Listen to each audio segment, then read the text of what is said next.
안녕하세요. 부천 다복 팰리스 부동산의 김혜주입니다. 오늘은 지난 2021년 12월 20일에 발표된 그 2022 경제정책 방향에 포함되어 있던 상생 임대인에 대해서 한번 자세히 알아보려고 합니다. 이게 임차인에게도 좋고 또 임대인에게도 좋은 정책이라 여기에 해당되시는 분은 내용을 잘 들어보시고 본인에게 유리한 방향으로 결정하시면 되겠습니다. 그럼 시작을 해볼게요. 상생 임대인이란 뭘까요? 이 공공성을 준수하는 그런 상생 임대인한테는 인센티브를 주겠다는 얘기예요. 그러니까 먼저 여기서 1세대 1주택 양도세 비과세 요건을 알아야 또 어떤 혜택이 있는지를 비교해서 이해할 수가 있으니까 먼저 양도세 비과세 요건을 한번 보겠습니다. 지난 2017년 8월 3 조치, 8.2 조치 이후로 8월 3일 이후에 조정지역에서 취득하는 주택은 1세대 1주택 양도세 비과세를 받으려면 보유 2년, 지금 이제 최종 1주택 이후 보유 2년으로 바뀌었죠. 보유 2년 플러스 실거주 2년을 해야 합니다. 근데 이 실거주 요건을 이제 제대로 2년 다 못 지키는 사람한테 굉장히 유리한 조건이 될 수 있겠죠. 상생 임대인이. 그리고 계약갱신 청구권도 우리가 잘 알고 있어요.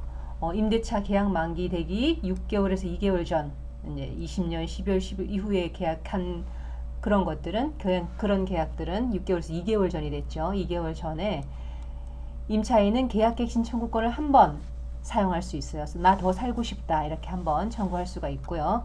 이때 이 증액 상한은 이전 계약 대비 5% 이내죠. 이게 이제 계약갱신 청구권인데 이게 2020년 7월 31일부터 시행이 됐단 말이죠. 그래서 이제 2022년 7월 30일 8월 달길이 되면 수많은 물건들이 전월세 물건들이 쏟아져 나올 건데 이제 5% 상한을 지키지 않겠죠. 지난번에 2년 전에 5% 상한을 지켜서 시세 대비 훨씬 싸게 거래한 주인들이 이번에는 제대로 돈을 받으려고 시세를 받으려고 벼르고 있을 거란 말이에요. 그래서 임대차 시장이 너무 이제 혼란해질 것을 걱정해서 정부가 지금 이런 대책을 내놓은 겁니다. 이게 이제 원본이에요. 정부가 발표한 2022 경제정책 방향 보도자료 원본인데 너무 복잡하니까 제가 보기 좋게 정리를 해놨어요. 상생 임대인 제도란 뭐냐? 2021년 12월 20일에서 2022년 12월 31일까지 그러니까 1년간 법이 발표되고 나서 1년간 신규 또는 갱신 계약 둘 다 적용이 돼요. 신규로 계약을 하든 갱신으로 계약을 하든 1세대 1주택자가 갖고 있는 그런 보유주택인 경우 또 임대개시 시점에 공시가격 9억 원 이하인 주택일 때 그럴 때 그 임대료를 직전 계약 대비 5% 이내만 인상을 한다면 혹시 1년 실거주를 못했어도 1년 실거주를 한 것으로 간주를 해주겠다. 그러니까 추가로 1년만 더 실거주를 하면 2년 실거주를 채울 수 있는 게 되겠죠. 이 경우에 더 복잡한 것은 이제 직전 계약이 뭐냐 하는 거예요. 직전 계약이 그냥 아무 계약이나 되는 게 아니고 기존에 이미 임대차 계약이 존재하고 있었어야 되는 거예요. 존재하고 있었어야 되고 또 그 존재 기간이 1년 6개월 이상은 유지를 했었어야 된다는 거예요. 기존 있는 계약이 1년 6개월은 충분히 지났을 때 그때 이제 그게 해당된다는 거고 새로 주택을 샀는데 주택을 사고 난 다음에 새로 신규로 이번에 이제 임대차를 내놨다 전월세를 내놨다 하는 그런 계약은 제외되고 또 주택을 매수했는데 이미 임대차가 들어 있었어요. 계약이. 그렇게 승계받은 임대차 계약도 직전 계약으로 안 봐주겠다는 거예요. 그러니까 기존에 임대차 계약이 존재하고 있었으면서 그 임대차 계약이 1년 6개월 이상 됐을 것. 이게 이제 전제 조건이에요. 전제 조건이고. 그러니까 계약 유형을 이제 여러 가지 그 아까 보도자료에 있었던 것을 이렇게 크게 제가 쓴 건데 그걸 한번 자세히 보시면 크게는 계약 유형은 신규 계약하고 갱신 계약하고 두 가지로 나눌 수가 있겠죠. 이제 신규 임차인하고 계약을 했냐 아니면 기존 임차인을 갱신을 했냐 이런 이야기고요. 주요 사례 신규 계약을 먼저 보자면 그러니까 기존 임차인이 갱신이 만료돼서 이제 나갔고 새로운 다른 임차인하고 체결을 한 계약 이게 신규 계약이겠죠. 근데 혹시 또 그 전에 계약 만료 이전에 임차인이 귀책 사항이 있어서 뭐 월세가 뭐 몇 달 이상 밀렸다 이런 귀책 사항이 있어서 계약을 취소하고 다른 임차인과 체결한 계약 이것도 이제 신규 계약인데 이때 또 문제는 조건이 있는 거죠. 이전 임대차 계약이 벌써 1년 6개월은 이상 됐어야 된다 이런 이야기고요. 그 다음 갱신 계약은 이렇게 세 가지로 나눌 수가 있어요. 갱신 청구권을 사용 안 한 것, 사용한 것, 또 이미 그 전에 사용했던 것 이렇게 이제 세 가지로 이제 나눌 수가 있는데 갱신 계약, 갱신 청구권을 사용 안 한 경우, 그러니까 갱신 요구권을 이번에 사용하려고 했는데 양자 간에 미리 합의를 해서 임대인이 내가 상생 임대를 하겠다 해서 이번에 서로 자율적으로 5% 이내로 계약을 하고 합의를 봤다는 거죠. 그러면 이런 경우에는 갱신권을 사용하지 않았기 때문에 2년 후에 갱신 청구권을 한 번 더 사용할 수가 있는 거예요. 임차인한테는 굉장히 유리한 조건이죠. 그 다음에 이번 기회에 갱신권을 사용한 계약이에요. 임차인이 이미 갱신 청구를 해서 갱신 청구를 받아주겠다고 해서 갱신 청구권을 사용한 계약인데 그러니까 당연히 5% 이내로 계약을 했겠죠.